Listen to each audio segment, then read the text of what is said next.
Hi guys, in this video I'm gonna show you how to use AutoInput in practice. If you don't know how to use AutoInput on some apps, I will show you how to use it either in a normal app and also on a web page in a browser. So let's dive into it. But before we start, I want to show you my website here. It's called MationX.com, and you can basically order any solution from me. I will build the automation on your device. So if you want me to build the automation on your device, you can go here on device solutions and explore plans.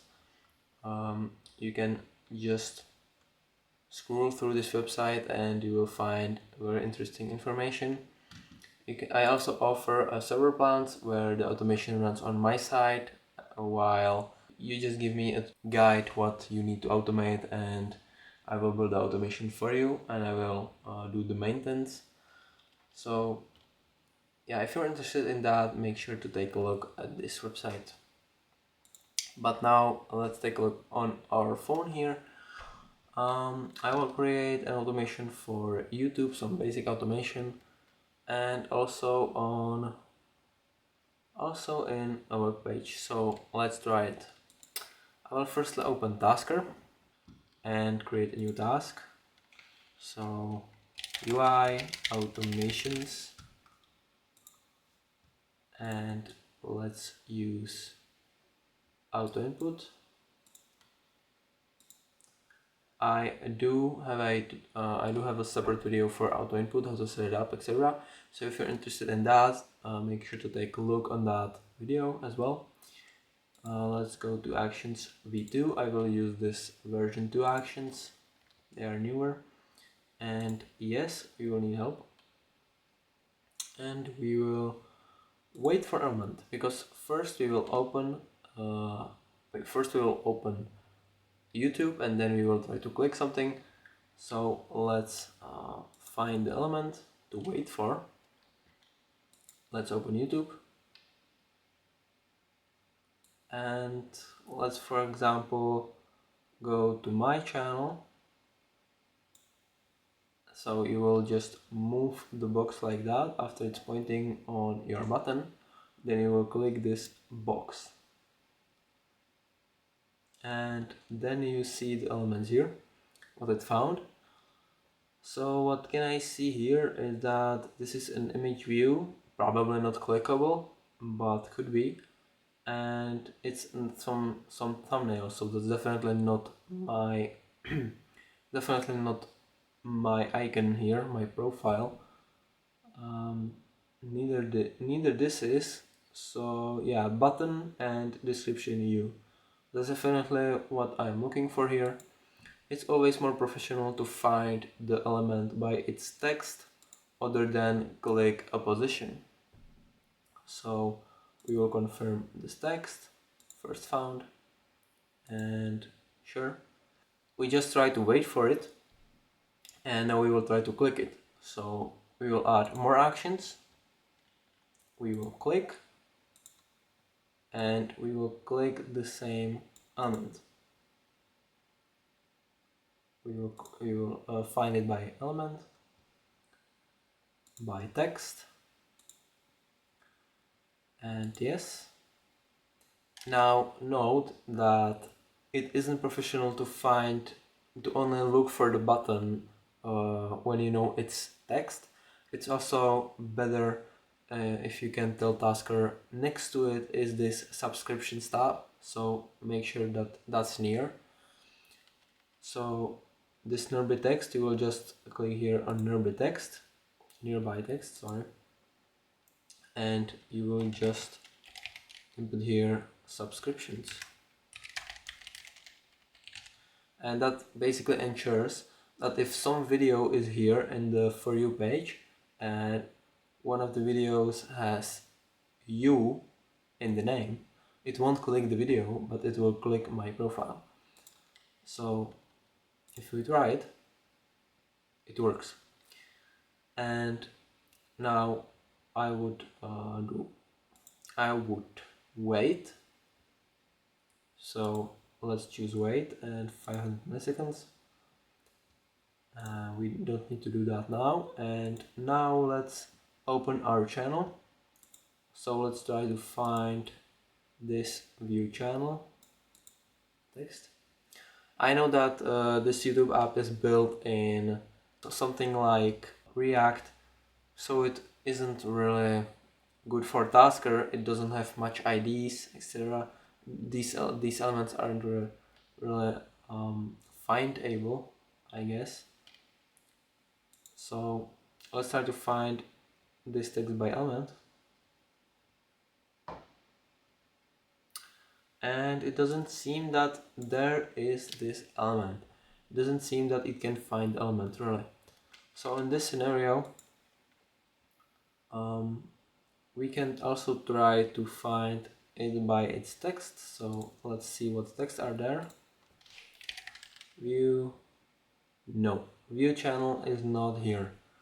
So we can't do that. Instead, we're gonna click a position. So we will move it above it, and now let's click the point. There's a new function in AutoInput where you can actually click percentages instead of, you can find the position by percentages instead of actually points, the pixels on your screen. So I think it's way better. But if you change fonts, the whole UI can change, the whole button just shift.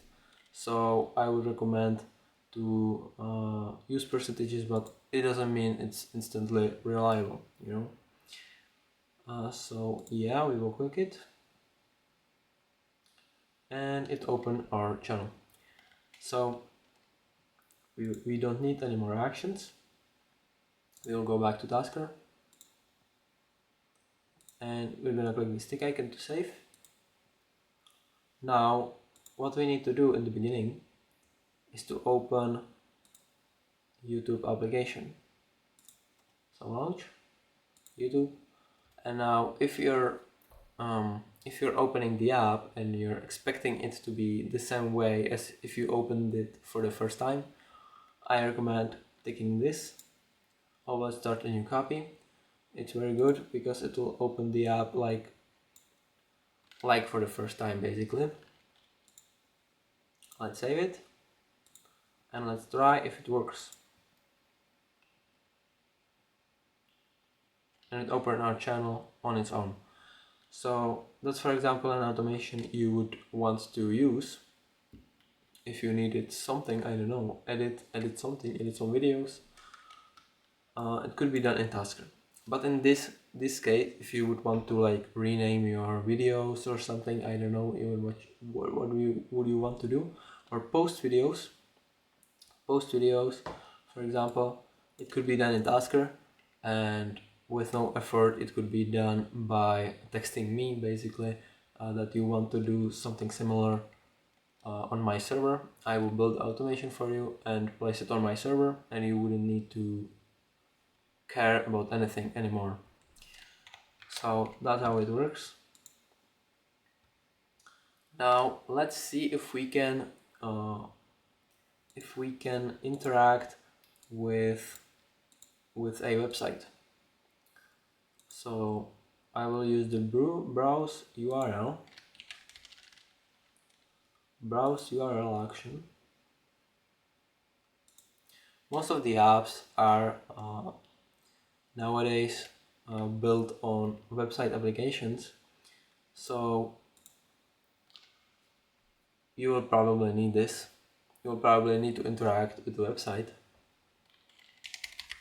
So let's try visiting my website, device, and custom to open the form.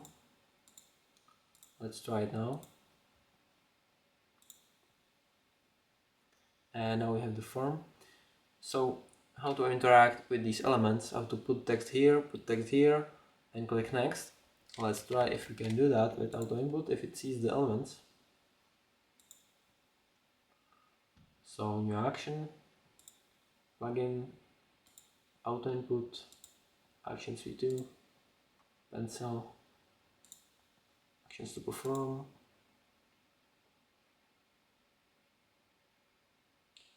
and let's, for putting text somewhere, I would use normally set text.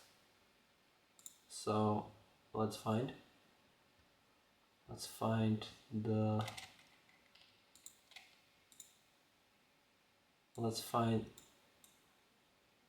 this text field.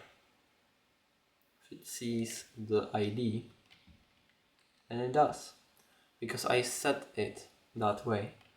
When I was developing this website, I set the name as project name, so it does see the element. I can basically fill in any text. Let's see. As you can see, it works pretty well.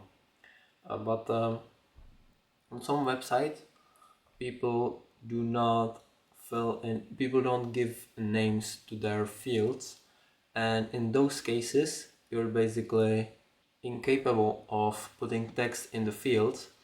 So in that case, you basically end it with Tasker. You cannot do anything more with Tasker. You can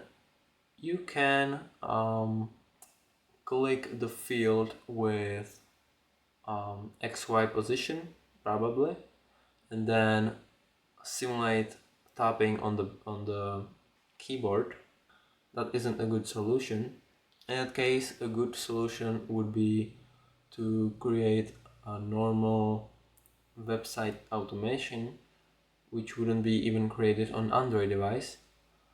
But if you would like to automate something on websites, you probably shouldn't do it on Android devices. But even if you need to do it on Android devices, it's also possible, but pretty hard. You would have to run JavaScript. Basically, if you need help in that scenario, just you can reach out, and we will see what we can do.